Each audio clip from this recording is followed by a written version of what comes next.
Mesdames et messieurs, bonsoir. Merci d'avoir choisi RTI 1 pour vous informer. Voici les titres de ce 20h. 95 personnalités ont été honorées par l'État de Côte d'Ivoire. Ce sont les fonctionnaires, des acteurs du secteur privé, des artistes. Ils ont été distingués à la grande chancellerie dans l'ordre national et le mérite ivoirien.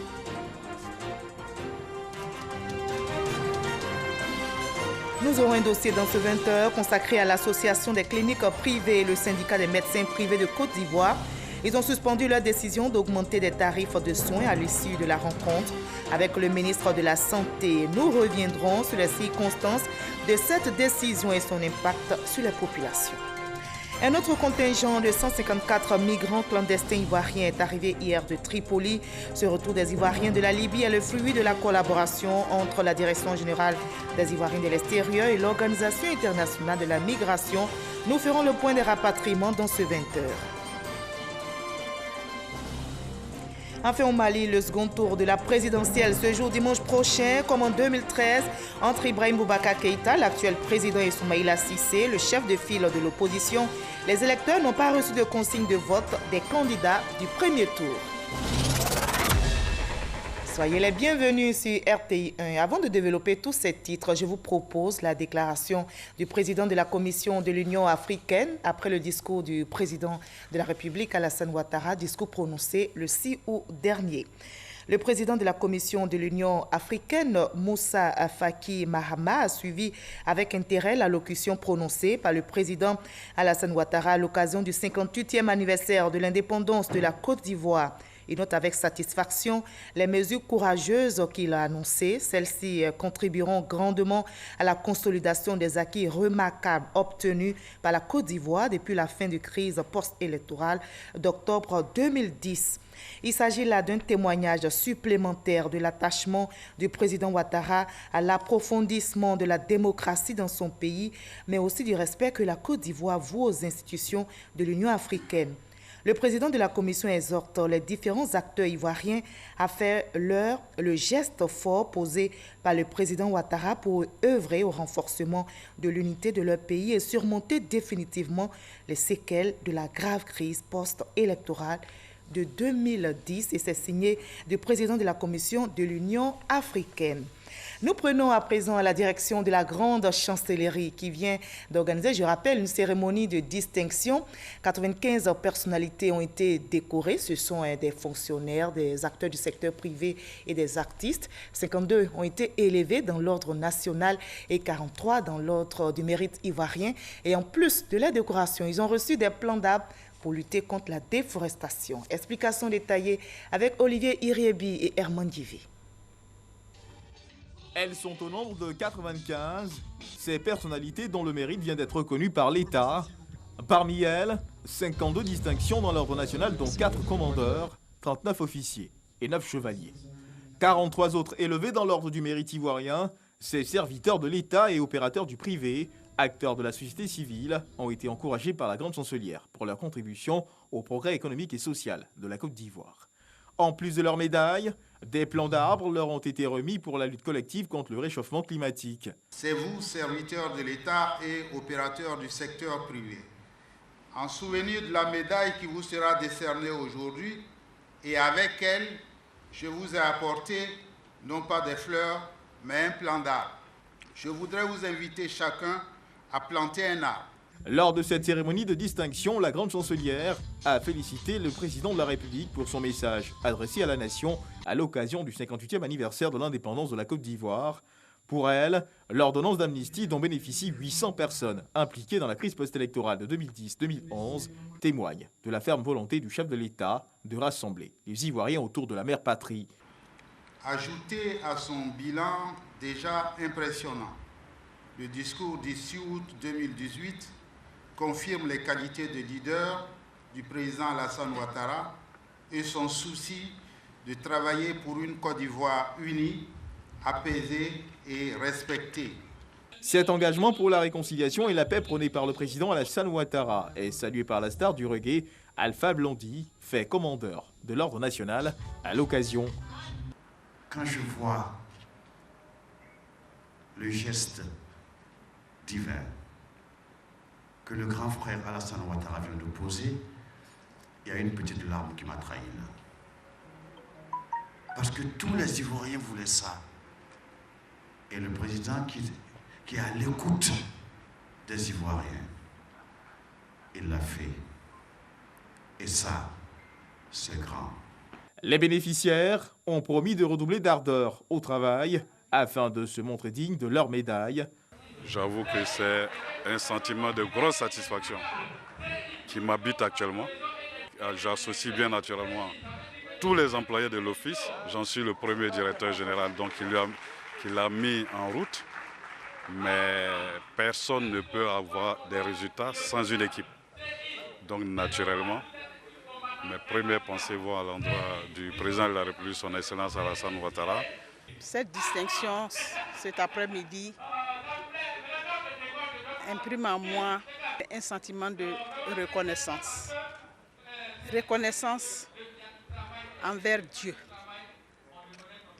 et un sentiment de reconnaissance envers ma hiérarchie qui m'a proposé pour cette distinction pour me témoigner leur satisfaction par rapport aux missions, à l'accomplissement des missions qu'ils m'ont confiées.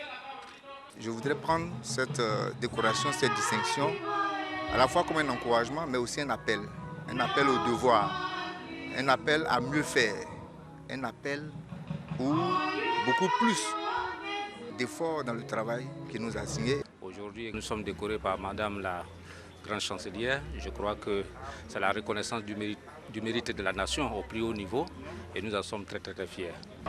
C'est pour moi une grande responsabilité que d'avoir reçu cette distinction de la nation aujourd'hui. Cette cérémonie de décoration est la deuxième inscrite dans l'agenda ordinaire de la grande chancelière ivoirienne. Elle intervient après celle du Nouvel An. Nous partons maintenant pour la commune d'Abobo. Les militants du RHDP se sont rassemblés pour rendre hommage au président de la République, Alassane Ouattara. C'est un hommage pour ses actions en faveur de leur commune. Le vice-président du RDR chargé des communes d'Agamé et d'Abobo, Ahmed Bakayoko, a pris part à cette cérémonie d'hommage, comme nous le rapporte Abou Sanogo.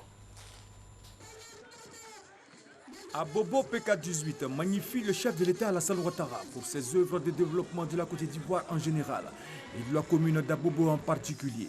Une mobilisation des militants du RHDP, initiative du Forum des leaders unis, en présence du vice-président du RDL chargé des communes d'Adjamé et d'Abobo pour sonner le rassemblement autour du président de la République. Par ailleurs, ces militants ont apprécié et salué la présence d'Ahmed Bakayoko à leur côté.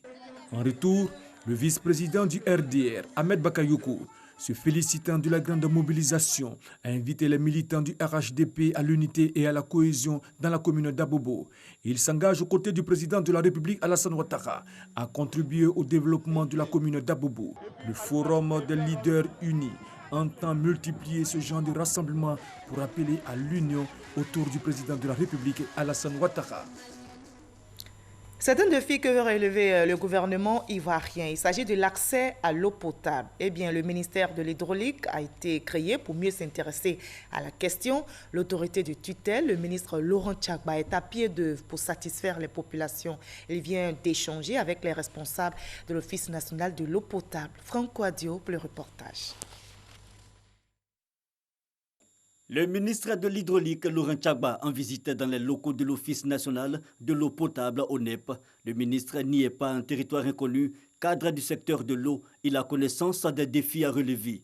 Il est bon que je visite la structure centrale, n'est-ce pas, du ministère, qui a la responsabilité de faire le suivi, qui fait le contrôle et l'évaluation. Aujourd'hui, de plus en plus, la Côte d'Ivoire est obligée de se tourner vers de l'eau de surface. Mais donner de l'eau potable aux populations à partir de l'eau de surface coûte cher parce que si on ne fait pas beaucoup attention, on peut contaminer facilement la population. Assurer l'accès à l'eau potable sur tout le territoire, la mission de l'ONEP, le taux d'accès en zone urbaine est de 70% et de 60% en milieu rural pour plus de 700 milliards d'investissements. En dépit des efforts de l'État, la couverture en eau potable en Côte d'Ivoire n'est pas optimale. Démographie galopante, orpaillage, des freins relevés. Aujourd'hui, l'orpaillage est un problème puisque l'orpaillage se fait dans les rivières. et les déchets que ceux qui exploitent l'or rejettent dans l'eau, nous qui utilisons cette eau pour donner de l'eau potable aux populations, nous devons prendre des dispositions draconiennes pour rassurer que l'eau que nous allons distribuer demeure potable. Donc nous sommes obligés, au travers de notre laboratoire, d'être stricts sur la potabilité de l'eau. Laurent Tchagba a aussi visité le laboratoire d'analyse et de contrôle qualité de l'eau de l'ONEP. L'ONEP, qui, rappelons-le, a été créé en 1997. On retrouve aussi les manches du côté des douanes ivoiriennes pour obtenir de meilleurs résultats. Le contrôle aux différentes frontières du pays se modernise. À Ouangolodougou, vous allez le voir, le contrôle douanier des camions de marchandises se fera désormais à l'aide d'un scanner. Il peut contrôler jusqu'à 600 camions par jour et c'est un don de la Chine à notre pays, la Côte d'Ivoire. Ce scanner a été inauguré par le secrétaire d'État Moussa Sanogo. Reportage Kadé Sogodogo. Le bureau des douanes de Ouangolodougou, à la frontière nord de la Côte d'Ivoire, est désormais doté d'un scanner pour le contrôle terrestre. Il est ici inauguré par le secrétaire d'État auprès du Premier ministre, chargé du budget et du portefeuille de l'État, Moussa Sanogo. Pour les douanes ivoiriennes, l'heure est à la modernisation pour plus d'efficacité. Quelle est la place du scanner dans l'exécution des missions de la douane pour qu'il soit au centre des préoccupations de celle-ci? Pour répondre à cette question, il y a lieu de se tourner vers les nouvelles missions qu'assigne à la douane les mutations intervenues dans l'environnement commercial international, caractérisées par les initiatives d'intégration régionale, par la mondialisation et la libéralisation des échanges. Les services de douane de Ouangolodougou contrôlent par an 13 000 camions en provenance du Mali, du Niger et du Togo, ce qui représente 650 tonnes de marchandises avec un objectif de recouvrement de 4 milliards de francs CFA.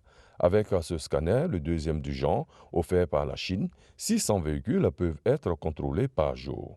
La démonstration du scannage d'un camion en 5 minutes permet d'apprécier cet outil de dernière génération.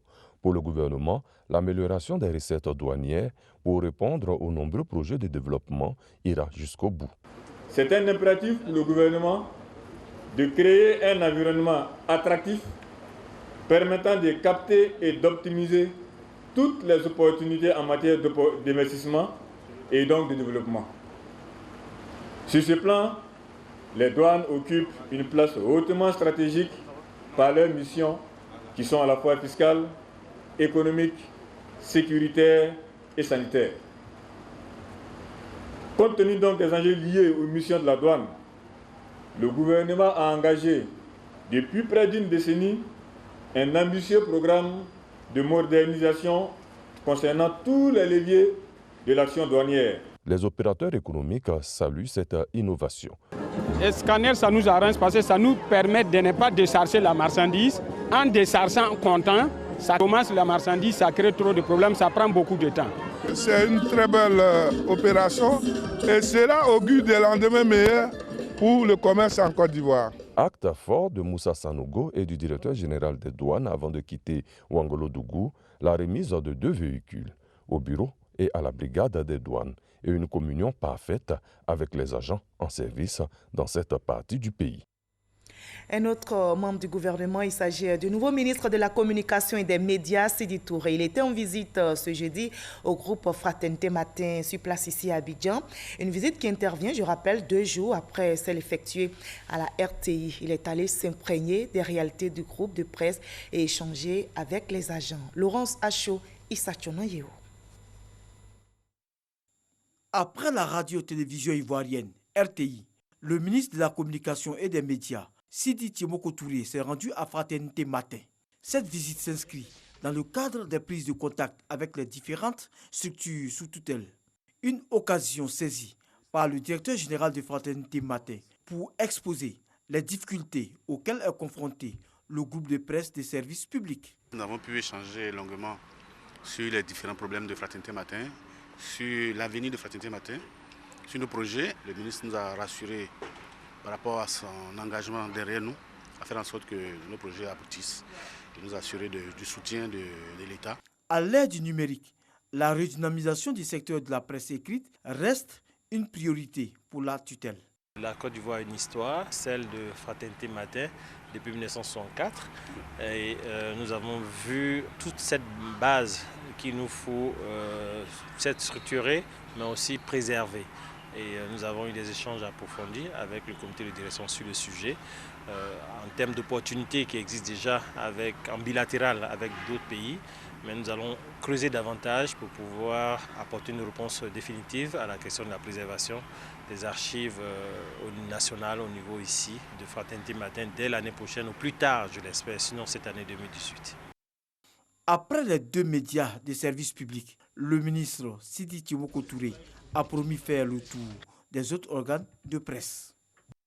Voilà, je vous livre ce communiqué de l'autorité nationale de la presse. Le président de la République, Alassane Ouattara, lors de son message à la nation, a annoncé l'élargissement de 800 citoyens ivoiriens poursuivis ou condamnés pour des infractions en lien avec la crise post-électorale de 2010 ou des infractions contre la sûreté de l'État commises après la date de sa prestation de serment. L'ANP voudrait donc inviter les professionnels de la presse écrite et numérique à saisir cette opportunité pour désarmer leurs plumes afin de contribuer significativement à la consolidation de la paix.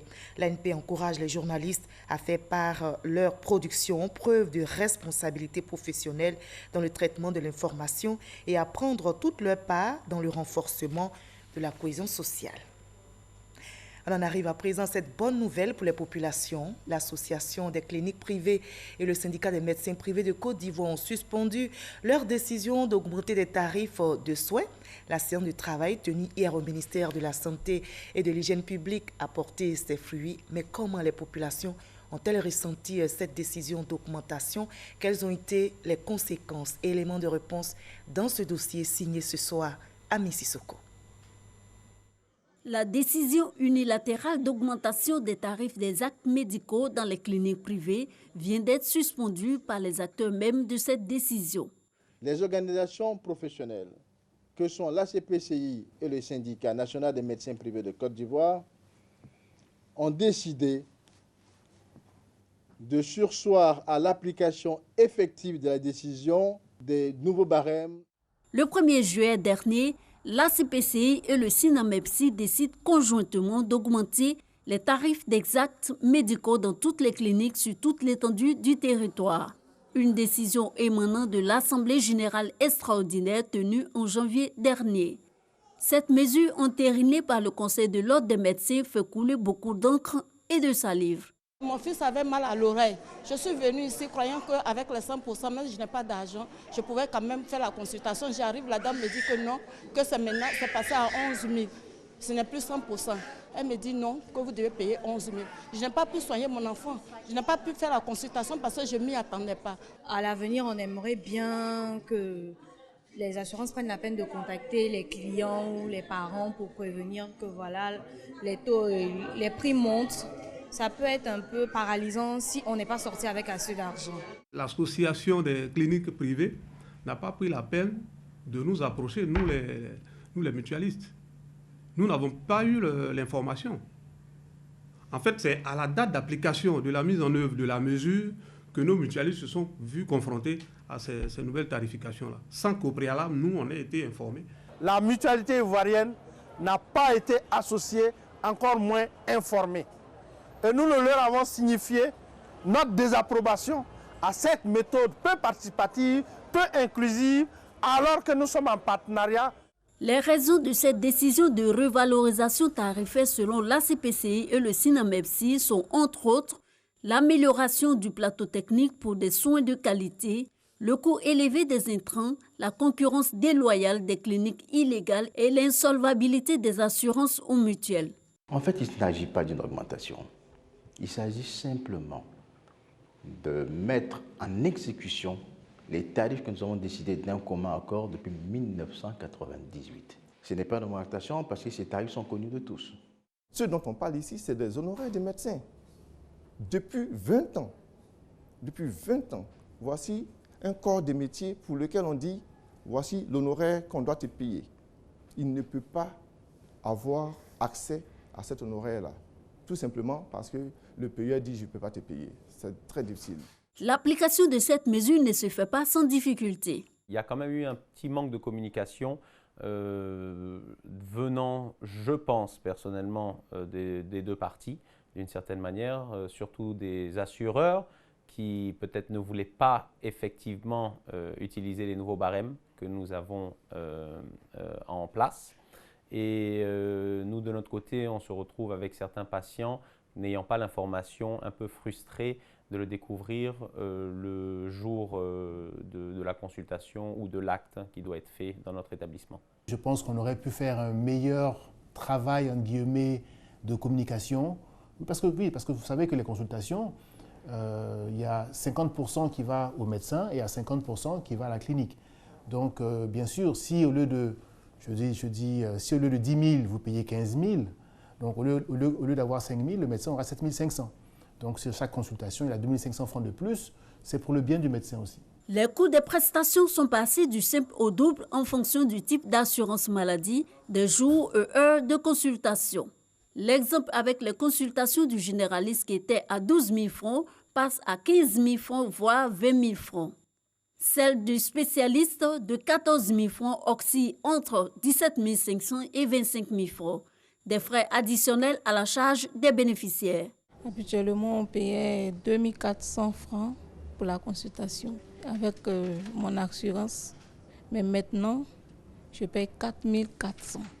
En cours d'exercice, l'augmentation des tarifs nous oblige à faire supporter le surcoût aux mutualistes. Nous sommes engagés à travers une cotisation à payer un niveau de prestation selon les tarifs bien définis. Et en cours d'année, lorsque ces tarifs évoluent, nous avons l'obligation de rester à notre niveau et de faire supporter le surcoût aux mutualistes. Au niveau des assurances maladie, les contrats pris sont annuels, alors que les nouvelles tarifications entrent en vigueur le 1er juillet 2018. La décision remet en cause donc les accords en vigueur. Nous leur avons dit au demeurant qu'il sied de pouvoir suspendre jusqu'au moins au 1er janvier 2019 qui nous permettait d'écouler conformément à nos conventions, à nos polices, nos actes et nos engagements vis-à-vis de nos adhérents. Dans le procès verbal de l'Assemblée générale extraordinaire conjointe de l'ACPCI et du SINAMEPSI, tenu en janvier dernier, il est mentionné pour application en 2019. Ce qui amène l'ASACI, l'Association des sociétés d'assurance de Côte d'Ivoire et le ministère de la Santé et de l'Hygiène publique à suspendre cette mesure par communiqué. À la suite de l'annulation de la décision de revalorisation des barèmes tarifaires des actes médicaux, une séance de travail a eu lieu jeudi 9 août avec tous les acteurs au ministère de la Santé et de l'Hygiène publique. Elle s'est soldée par la suspension de toute augmentation de tarifs des actes médicaux au grand bonheur des mutualistes et assureurs. Une autre rencontre est prévue dans les prochains jours avec le ministre de la Santé et de l'Hygiène publique. Elle permettra de continuer les discussions en vue d'une solution définitive. Voilà la bonne nouvelle donc connue des populations depuis hier. L'Association des cliniques privées et le syndicat des médecins privés de Côte d'Ivoire ont suspendu leur décision d'augmenter les tarifs de soins. Un dossier signé à Messisoko. Un autre contingent de 154 migrants clandestins ivoiriens est arrivé hier à Abidjan par vol spécial en provenance de Tripoli. Ce rapatriement volontaire des Ivoiriens de la Libye est le fruit de la collaboration entre la Direction générale des Ivoiriens de l'extérieur et l'Organisation internationale de la migration. On en sait plus avec Ahmed Traoré et Herman Djivé. Chérif Tidiane Mohamed, anciennement élève en classe de 3e, et habitant la commune de Port-Boué, a dû abandonner ses études, faute de moyens financiers. Un an durant, il a vécu en Libye, en espérant rejoindre l'Europe par la mer. Une expérience qui n'a pas été à son goût, une expérience dont il garde un mauvais souvenir. En Libye, une fois de travailler, ne nous paye pas. En Libye, quand tu travailles, l'argent que tu mets dans ta poche ne t'appartient pas toi seul. Si tu gagnes 1000 dinars, ça fait 100 000 francs CFA. Tu es obligé de mettre 1000 dinars encore dessus pour que ça puisse transférer au pays. Comme si tu payes 200 000 francs. Donc c'est mieux de travailler au pays. Ce que tu gagnes, c'est ça que tu bénéficies. Il fait partie des 154 personnes volontaires au rapatriement dont l'avion vient juste de se poser sur le tarmac de l'aéroport Félix Houphouët-Boigny d'Abidjan. Comme lui, tous ceux qui étaient de cette aventure en Libye sont heureux de retrouver leur terre natale. Isiaka Konaté, directeur général des Ivoiriens de l'extérieur, a saisi l'opportunité pour dresser le bilan des activités menées en faveur du rapatriement des immigrés clandestins. Un 13e vol avec 154 personnes à bord. Alors nous avons 132 hommes et puis 22 femmes.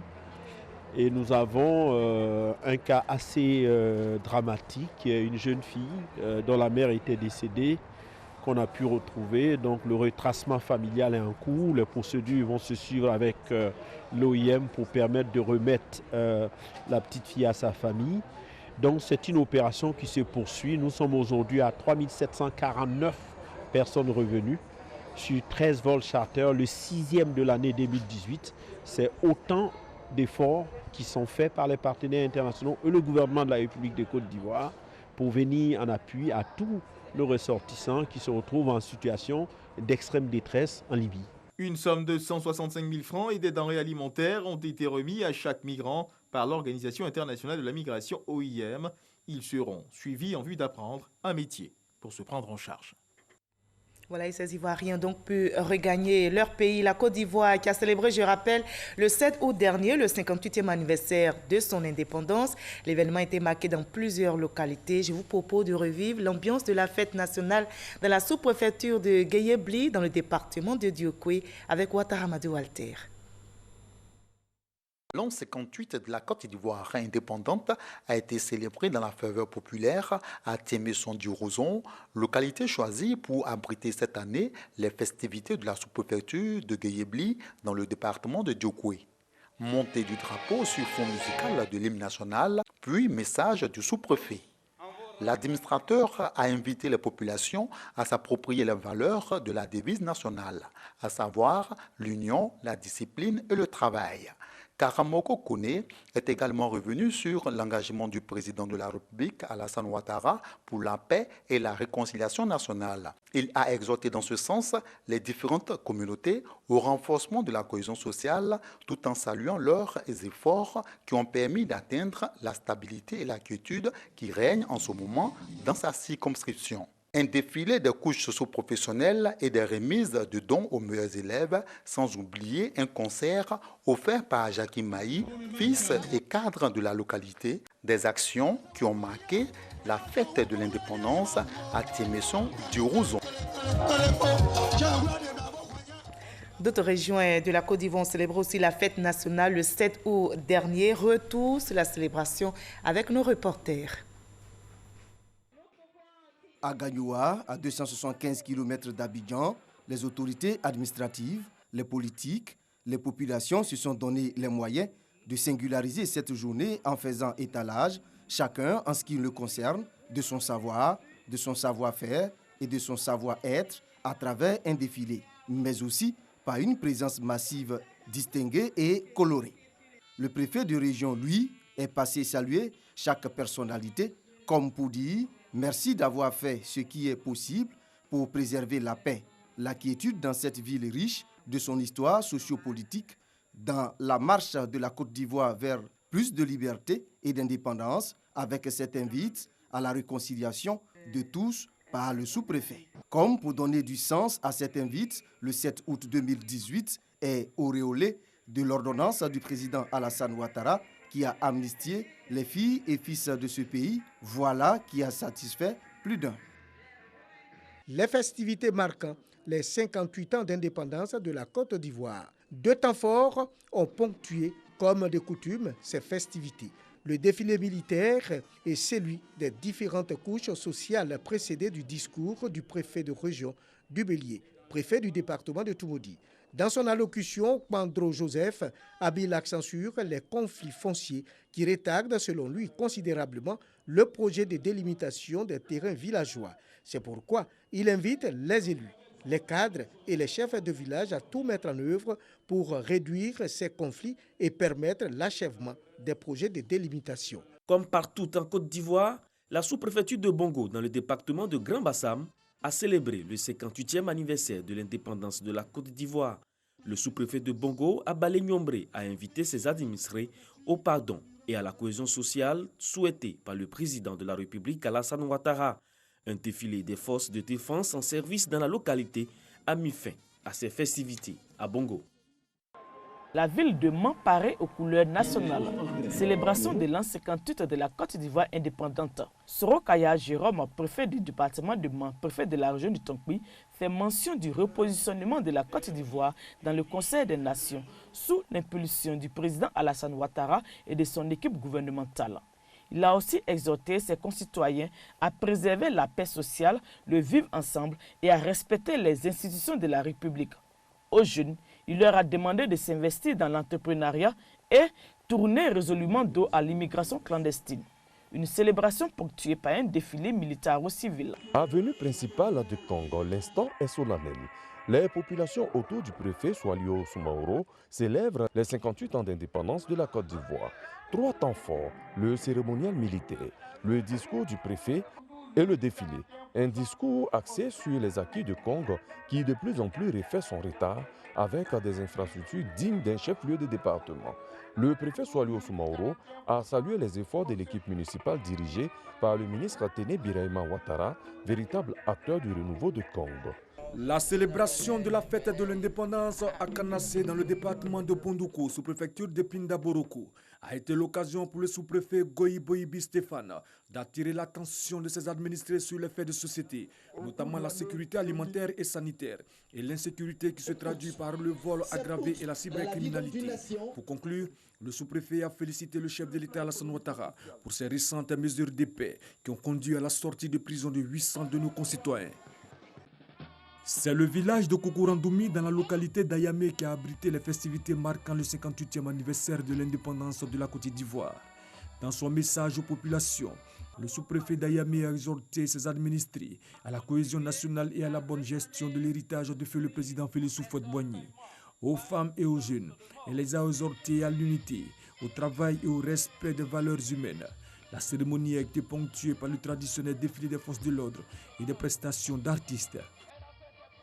Hors de la Côte d'Ivoire au Mali, le second tour de la présidentielle se joue dimanche prochain, comme en 2013, entre Ibrahim Boubacar Keïta, l'actuel président, et Soumaïla Cissé, le chef de file de l'opposition. Les électeurs n'ont pas reçu de consigne de vote des candidats du premier tour. Voilà, fin de ce 20h. Merci à vous tous de nous avoir suivis. À demain, à la même heure.